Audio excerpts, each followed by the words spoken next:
मनमानी कर रहा है तो आप बताइए ना। जब चुनाव आयोग बुलाता है तब तो गंभीरता आप लोग दिखाते नहीं है। देखिए, ये एक ऐसा प्रोसेस है जिसको समय समय पर इसका पालन किया जाता है।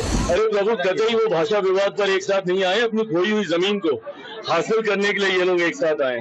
जिस तरीके से पिछले कुछ वर्षों में उद्धव जी हो या राज ठाकरे जी हो, एक के बाद इन्होंने अपनी जमीन को खोने का काम किया, अपनी विरासत को इन लोगों ने खोने का काम किया, जो बाला साहेब, आदरणीय बाला साहेब जी इनको सौंप के गए थे।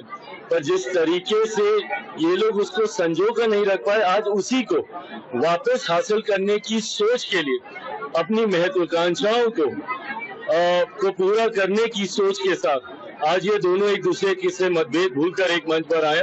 मुझे नहीं पता कि मनभेद दूर हुआ है कि नहीं, तस्वीरें साथ खिंचाई हैं, पर वो सिर्फ राजनीतिक लाभ के लिए हैं, जो देखने से लगता है।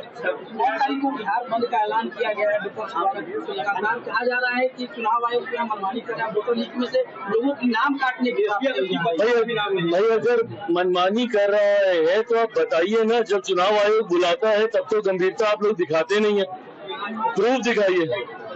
और आप लोग राजनीतिक दल है, राजनीतिक संगठन है, अपने कार्यकर्ता, मैंने अपने कार्यकर्ताओं को निर्देशित किया है कि कहीं पे अगर ऐसी कोई कठिनाई आ रही है तो जाएं, उनकी मदद करें। देखिए, ये एक ऐसा प्रोसेस है जिसको समय समय पर इसका पालन किया जाता है। वो सैनिटाइजेशन होना जरूरी है ताकि घुसपैठियां हो। कई बार देखा गया कि कितने लोग हैं जिनको मृत हुए दशकों बीत गए पर उनके नाम पर वोटर कार्ड बने रह जाते हैं। ऐसे में जो सही में जिनका हक बनता है वो इससे वंचित रह जाते हैं।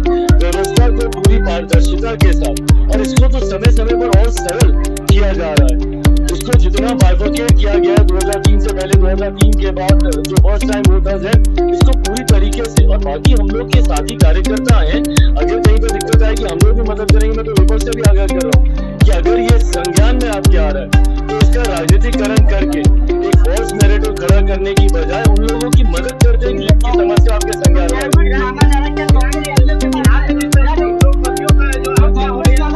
ये चिंता का विषय है जिस तरीके से बिहार में अपराध बढ़ा है, लॉ एंड ऑर्डर जिस तरीके से ध्वस्त हुआ है, और मैं सिर्फ एक व्यापारी की हत्या को लेकर ही नहीं बोल रहा हूँ, ये तो चिंता का विषय है। क्योंकि एक ऐसी जगह पर यह घटना घटी है, बोले हाँ, जो पटना का एक पॉश इलाका है, 100 मीटर की दूरी पर वहाँ पे थाना है, अधिकारियों के घर है वहाँ पर। अगर यहाँ पे ऐसी घटना घट रही है तो सोचिए गाँव देहात में क्या हो रहा होगा। अगर बिहार में एक भी हत्या होती है तो सरकार और प्रशासन के लिए ये चिंता का विषय होना चाहिए। मेरे लिए